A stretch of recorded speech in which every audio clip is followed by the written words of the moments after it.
আসজাদ দরজা খুলে মায়ের রুমে ঢোকে। আম্মি, আপনার সাথে জরুরি কথা ছিল। হ্যাঁ বলো, কি বলবে? আসজাদের মা ছেলেকে জিজ্ঞেস করলেন। আসজাদ সোফায় বসে। হাসিম আঙ্কেলদের ওদিকে যাননি? না। কেন, বিশেষ কিছু? হ্যাঁ, ইমামা এই উইকেন্ডে এসেছে। ঠিক আছে, আজ সন্ধ্যায় যাব। তুমি গেছো? শাকিলা হেসে জিজ্ঞেস করলেন। হ্যাঁ, আমি গেছি একবার। কেমন আছে ইমামা? এবার অনেকদিন পর এলো। হ্যাঁ, 2 মাস পর। শাকিলার কাছে ছেলেকে কিছুটা অস্থির লাগলো। কোনো সমস্যা? আমি অনেকদিন ধরে আমার মনে হয় ইমামা বদলে গেছে। বদলে গেছে মানে কি? মানে হয়তো ব্যাখ্যা করতে পারবো না, কিন্তু আমার সাথে ওর ব্যবহার কেমন জানি অদ্ভুত। আসজাদ কাতুচিয়ে বলল। আজ সাধারণ একটা কথাই রেগে গেছে। আগের মতো কিছু নেই এখন ওর মাঝে। বুঝতে পারছি না কি হচ্ছে। এটা তোমার ভ্রম আসজাদ। ওর আচরণ কেন বদলাতে যাবে? তুমি বেশি আবেগী হয়ে ভাবছো। শাকিলা ছেলেকে বোঝানোর চেষ্টা করেন। না আমি প্রথম দিকে আমিও ভেবেছি এটা হয়তো ভ্রম, কিন্তু এখন, বিশেষ করে আজ, নিজের অনুভূতিকে আমার ভ্রম মনে হচ্ছে না। ইমাম ভীষণ অভদ্রভাবে কথা বলেছে আমার সাথে। তোমার কি মনে হয় ওর আচরণ কেন বদলেছে? শাকিলা টেবিলের উপর চিরুনি রেখে বললেন। এটা তো আমার জানা নেই। জিজ্ঞেস করোনি ওকে? একবার না বহুবার। তারপরও? প্রতিবার আপনার মতো ভুল ভুল ভাবছি বলে। কখনো বলে পড়াশোনার কারণে, আবার কখনো বলে ম্যাচিউর হয়ে গেছি তাই। তাহলে এখানে ভুল কি বলেছে? হয়তো সত্যিই তাই। শাকিলা বললেন। আমি ব্যাপার চুপচাপ হয়ে যাওয়ার না, মনে হচ্ছে ও আমার থেকে দূরে সরে যাচ্ছে। তুমি অযথা চিন্তা করছো আসজাদ। আমার মনে হয় না এমন কিছু হবে। তাছাড়া তোমরা ছোটবেলা থেকে একজন অন্যজনকে চেনো, একজন আরেকজনের অভ্যাস সম্পর্কে জানো। শাকিলার কাছে ছেলের উদ্বিগ্নতা সম্পূর্ণ অর্থহীন মনে হয়। বয়সের সাথে পরিবর্তন আসা স্বাভাবিক। এখন তোমরা আর বাচ্চা না, তাই ছোট ছোট বিষয় নিয়ে অস্থির হওয়ার অভ্যাস ছাড়ো। ছেলেকে বোঝালেন। তাছাড়া হাসিম ভাই পরের বছর বিয়ে সম্পূর্ণ করতে চায়। বলল বিয়ের পর পড়াশোনা শেষ করবে ও। অন্তত সে নিজের দায়িত্ব থেকে অবসর চায়। বড়দের সিদ্ধান্তের কথা খোলাসাই করলেন। আঙ্কেল এসব বলেছে? আশরাত কিছুটা অবাক হয়ে জিজ্ঞেস করে মাকে। একবার না অনেকবার। আমার তো মনে হয় তারা প্রস্তুতিও নিচ্ছে। আশরাত খানিক স্বস্তি বোধ করল। হতে পারে এই কারণে ইমামা কিছুটা চিন্তিত। হ্যাঁ, হতে পারে। তা যাই হোক, আগামী বছর বিয়ে হয়ে যাওয়াই ভালো। আশরাত নিশ্চিন্ত হয়। ছেলেটি 16 বা 17 বছরের হবে। দেখতে হালকা পাতলা, লম্বা গড়নের। চেহারায় বয়ঃসন্ধির ছাপ, যার উপর একবারও খুঁত ছাড়ানো হয়নি এখনো। সেই ছাপ ও নির্দোষ ভাবটাকে ধরে রেখেছিল। পরনে স্পোর্টস শর্টস আর ঢিলেঢালা শার্ট, পায়ে কটনের মোজা ও জগার্স, মুখে চিবুচ্ছে সুইংগাম। চোখে অদ্ভুত এক অস্থিরতা আর সংশয়ের মিশ্র। এই মুহূর্তে ও জনবহুল এক রাস্তা দিয়ে নিজের হেভি ডিউটি মোটর বাইকটা প্রায় উড়িয়ে নিয়ে যাচ্ছে, তাও কোনো রকম হেলমেট ছাড়া, খুব রাশ ভঙ্গিতে। ছেলেটি 16 বা 17 বছরের হবে। দেখতে হালকা পাতলা, লম্বা গড়নের। চেহারায় বয়ঃসন্ধির ছাপ, যার উপর একবারও খুঁত ছাড়ানো হয়নি এখনো। সেই ছাপ ওর নির্দোষ ভাবটাকে ধরে রেখেছিল। পরনে স্পোর্টস শর্ট আর ঢিলেঢালা শার্ট, পায়ে কটনের মোজা ও জগার্স, মুখে চিবুচ্ছে চুইংগাম। চোখে অদ্ভুত এক অস্থিরতা আর সংশয়ের মিশ্র। এই মুহূর্তেও জনবহুল এক রাস্তা দিয়ে নিজের হেভি ডিউটি মোটর বাইকটা নিয়ে প্রায় উড়িয়ে যাচ্ছে, তাও কোনো রকম হেলমেট ছাড়া, খুব রাশ ভঙ্গিতে। ও 2বার সিগন্যাল ভাঙল। তৃতীয়বার বিপজ্জনক গতিতে কয়েকটা গাড়ি ওভারটেক করলো। চতুর্থবার বাইকের সামনের চাক্কা উপরে তুলে পেছনের চাক্কা দিয়ে অনেক দূর পর্যন্ত গেল। দুইবার ডানে বামে না দেখে মন মতো বিদ্যুতের গতিতে টার্ন নিল, একবার জিগজ্যাগ স্টাইলে চালালো। ষষ্ঠ দফা বাইক পুরো স্পিডে রেখে 2 পা উঠিয়ে ফেলল। একই গতি বজায় রেখে এক লেন ভেঙে আরেক লেনে শো শো শব্দ ঢুকে পড়ে। এবার ট্রাফিক সিগন্যাল বেজে উঠল। স্পিড ফুল রেখে হ্যান্ডেল থেকে হাত ছড়িয়ে নিয়ে ও বাইক দিয়ে পুরো গতিতে সামনে থেকে আসা এক গাড়ির সঙ্গে ধাক্কা খায়। এক ঝটকায় বাতাসের সঙ্গে উড়ে কিছুর উপর পড়ল ও, কিন্তু কিসের উপর আন্দাজ করতে পারেনি। ওর মস্তিষ্ক অন্ধকারে তলিয়ে যাচ্ছে। দুটি ছেলে স্টেজে একে অপরের মুখোমুখি রোস্ট্রামের পেছনে দাঁড়িয়ে আছে, কিন্তু হলে উপস্থিত ছাত্রছাত্রীদের চোখ সবসময়ের মতো একজনের দিকেই। ওরা দুজন হেড বয় নির্বাচিত হওয়া নিয়ে তদারকি করছে, যা স্কুলের প্রোগ্রামের একটি অংশ। ওদের রোস্ট্রামের সামনে পোস্টার লাগানো, যার একটাই ভোট ফর সালার এবং অপরটায় ভোট ফর ফাইজান লেখা।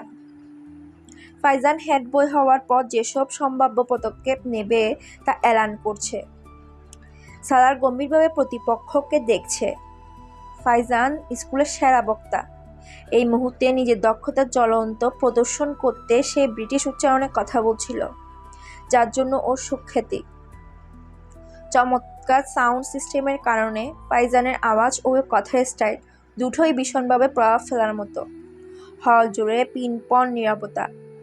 এই নীরবতা শুধু তখন ভাঙে যখন ফাইজানের সাপোর্টার্সরা ওর কোনো ভালো কথার প্রশংসা করে।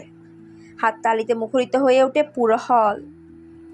আধা ঘন্টা পর ফাইজান যখন ভোটের আপিল শেষ করে চুপ হলো, পরের কয়েক মিনিট পর্যন্ত হল জুড়ে তালি আর শীষ বাজতে থাকে। এই তালির মধ্যে সালাহ সিকান্দারও সামিল ছিল। ফাইজান বিজয়ীর দৃষ্টিতে একবার পুরো হল এবং সালারের দিকে তাকায়। প্রতিপক্ষকে নিজের জন্য তালি বাজাতে দেখে ঘাড়ের হালকা ইশারায় কৃতজ্ঞতা জানায়। সালাহ সিকান্দার যে সহজ প্রতিপক্ষ না, ফাইজান আকবর তা ভালো করেই জানে। স্টেট সেক্রেটারি এবার সালাহ সিকান্দারের নাম অ্যানাউন্স করলেন। সালার উঠে তালির গুঞ্জনের মাঝে বলতে শুরু করে, গুড মর্নিং ফ্রেন্ডস, বলে একটু থামে। ফাইজান আকবর একজন বক্তা হিসেবে নিঃসন্দেহে আমাদের স্কুলের গর্ব। আমার বা অন্য কারো পক্ষেই তার মোকাবেলায় এক স্টেজে দাঁড়ানো সম্ভব না। কিছুক্ষণের জন্য থেমে ফাইজানের দিকে তাকায়, যার মুখে গর্বের হাসি, কিন্তু বাক্যের পরবর্তী অংশ সে হাসি অদৃশ্য করে দেয়। যদি বিষয় শুধু কথা বানানোর হয়, কিন্তু হল জুড়ে সবার মাঝে হালকা হাসির রোল পড়ে। সালার কণ্ঠের গাম্ভীর্য বজায় রেখে বলতে থাকে, কিন্তু একজন হেড বয় এবং একজন বক্তার মাঝে অনেক ব্যবধান রয়েছে। বক্তাকে কথা বলতে হয়, হেড বয়কে কাজ করে দেখাতে হয়। দুজনের মাঝে টকার ও ডুয়ার এর পার্থক্য, এবং great talkers are not great doers. সালারের সাপোর্টার্সদের হাততালির আওয়াজ হল ভরে উঠল। আমার কাছে ফাইজান আকবরের মতো সুন্দর কথার প্রবাহ নেই, রয়েছে শুধু নিজের নাম ও পড়াশোনার রেকর্ড। তাছাড়া কনভিন্সিংয়ের জন্য শব্দের ঝড় তোলার ইচ্ছে নেই আমার। আমি শুধু কিছু বাক্য বলতে চাই আপনাদেরকে, trust me and vote for me. ধন্যবাদ জানিয়ে সালাদ যখন মাইক অফ করে, তখন হল তালির আওয়াজে মুখরিত। 1 মিনিট 40 সেকেন্ডে সালাহ সিকান্দার সেই পরিমিত ও ক্যালকুলেটেড স্টাইলে কথা বলেছে যা তার বিশেষত্ব, কিন্তু সেই 1.5 মিনিটই ফাইজানের আশায় পানি ঢেলে দেওয়ার জন্যই যথেষ্ট। প্রাথমিক পরিচয় শেষে উভয় ক্যান্ডিডেটের মাঝে প্রশ্নোত্তর পর্ব শুরু হয়। সালার বক্তৃতার মতোই সংক্ষিপ্ত আকারে প্রশ্নের উত্তর দিচ্ছিল। যেখানে ওর সবচেয়ে লম্বা উত্তরও 4 বাক্যের সীমাবদ্ধ থাকত, সেখানে ফাইজানের সবচেয়ে ছোট উত্তরও 4 বাক্যের বড় হতো। ফাইজানের কথা বলার যে সাবলীলতা ও দক্ষতা ওর গুণ ধরা হতো, সেই মুহূর্তে স্টেজে সালারের সংক্ষিপ্ত ও গম্ভীর উত্তরের সামনে তা মুখ থুবড়ে পড়ছিল, যা ফাইজান নিজেও টের পাচ্ছিল। যে প্রশ্নের উত্তর সালার এক শব্দে বা এক বাক্যে দেয়, অভ্যাসগত কারণে ফাইজানকে সেই উত্তর লম্বা টানতে হয়। সালারের বক্তৃতায় ফাইজানকে নিয়ে করা মন্তব্য উপস্থিত ছাত্রছাত্রীদের কাছে সত্য মনে হতে থাকে। একজন বক্তা শুধু কথা বলতে জানে। সালার সিকান্দারকে কেন হেড বয় বানানো উচিত? প্রশ্ন করা হলো। কারণ আপনারা সেরা মানুষ বেছে নিতে চান, উত্তর দেওয়া হয়। এই বাক্য আত্ম অহংকার বোঝায় না? আপত্তি জানানো হলো। না, এটা আত্মবিশ্বাস বোঝায়। আপত্তি খণ্ডন করা হয়। আত্ম অহংকার ও আত্মবিশ্বাসের মধ্যে পার্থক্য? তীক্ষ্ণ সুরে জিজ্ঞেস করা হলো। সেটাই যা ফাইজান আকবর ও সালার সিকান্দারের মাঝে গম্ভীরভাবে বলা হয়। যদি আপনাকে হেড বয় না বানানো হয় তবে আপনার উপর কি প্রভাব পড়বে? না, প্রভাব আমার উপর না পড়লে আপনাদের উপর পড়বে। কিভাবে? সেরা মানুষকে দেশের লিডার নির্বাচন না করলে প্রভাব জাতির উপর পড়ে, সেরা মানুষের উপরে নয়। আপনি নিজেকে সেরা দাবি করছেন? আবারও আপত্তি জানানো হলো। এই হলে কেউ এমন আছে যে নিজেকে খারাপ মানুষের সাথে ইকুয়েট করবে? হতে পারে আছে। তাহলে আমি তার সাথে দেখা করতে চাই। হলে হাসির ধমকা বয়ে গেল। হেড বয় নির্বাচিত হওয়ার পর সালার সিকান্দার যেসব পরিবর্তন আনবে সেই সম্পর্কে কিছু বলুন। পরিবর্তন বলা যায় না, করে দেখাতে হয়, যা হেড বয় হওয়ার আগে করে দেখানো সম্ভব না। আরও কিছু প্রশ্ন করা হয়। শেষ প্রশ্ন হিসেবে স্টেট সেক্রেটারি একটি শ্রীলঙ্কান ছেলের প্রশ্ন নিলেন, যে কিছুটা দুষ্টু হেসে উঠে দাঁড়ায়। আপনি যদি আমার একটা প্রশ্নের উত্তর দিতে পারেন তাহলে আমি ও আমার পুরো গ্রুপ আপনাকেই ভোট দেব।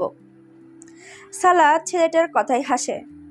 উত্তর দেওয়ার আগে আমি জানতে চাই আপনারা গ্রুপে কয়জন আছেন? 6 জন, শ্রীলঙ্কান ছেলেটি বলল। সালার মাথা নেড়ে সম্মতি জানায়। ওকে, প্রশ্ন করুন।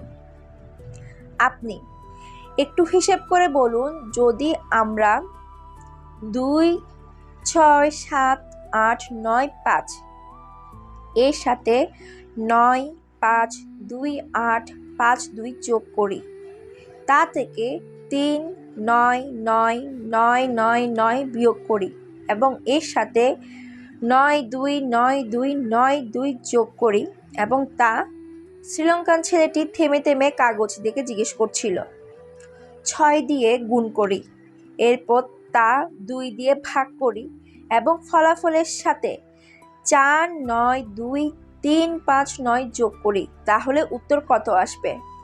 বলে শেষ করতে পারল না। 5, 7, 4, 2, 4, 7, 9 বিদ্যুৎ গতিতে সালার উত্তর দেয়।